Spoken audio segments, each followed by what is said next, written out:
Greetings and salutations, everybody. My name is DarkHedX1 here, and today we're bringing back another volume of RWS Customs. Today we shall be looking at Bert, or NNWRS Bert, because obviously the real RWS Bert is an 082 miniature gauge engine. But before we start into this, I want to say I'm sorry for skipping out last week, Thursday. I was really drained from doing the usual schoolwork and work stuff.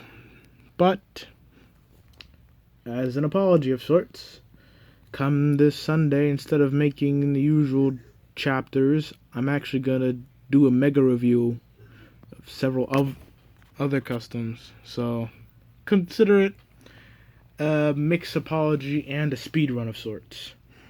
But anyway, let's get into Bert here. Now Bert, rather than being miniature gauge, is a standard gauge engine. And being a steam engine, there's only so many 082 engines that fit his description. So, I decided, let's just flip his wheel arrangement around and pick one of those, 280s. And given his age, how he had a rebuild with the cab, and etc., I settled on Gresley's Mineral Engines, the O2 class. Now, the O2 class generally consists of three variants: O21, O22, and O23. O21 was number 461, which was the experimental one with the frames that have been associated with the current Railway Series Gordon, which go up one end, stay straight, and down. Pretty simple. Now, the O22s were basically production.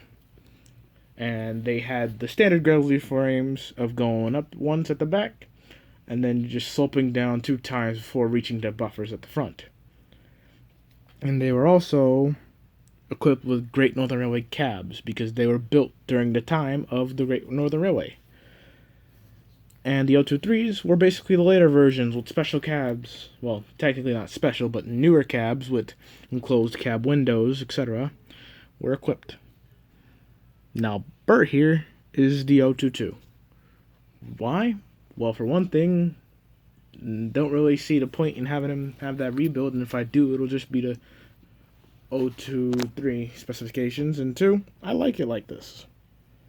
It's a very old design, but it's a very good one. I can appreciate that.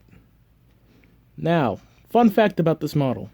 The boiler you see on him actually came from the original Bert before this one, because there was another one that was a bit older. And I was working on getting ready for the rebuild when I managed to salvage the boiler perfectly intact. And after salvaging the tender and the face, did a little cutting, did a little upgrades, and bam, this is the first successful transfer of a boiler from an old locomotive to a new locomotive model. So he's already revolutionary in his own right. Take a quick turnaround look. Here he is facing on his left side, technically. You can see already the radio that I've made so prominent on my models. And why does the cab not look all drab black?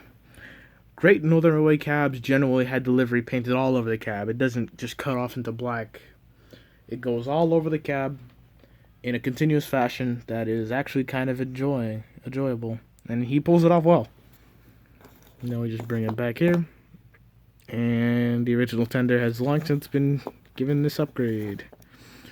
The only new bits of this tender actually are the side sheets, the coal rails, and the wheels have been added anew.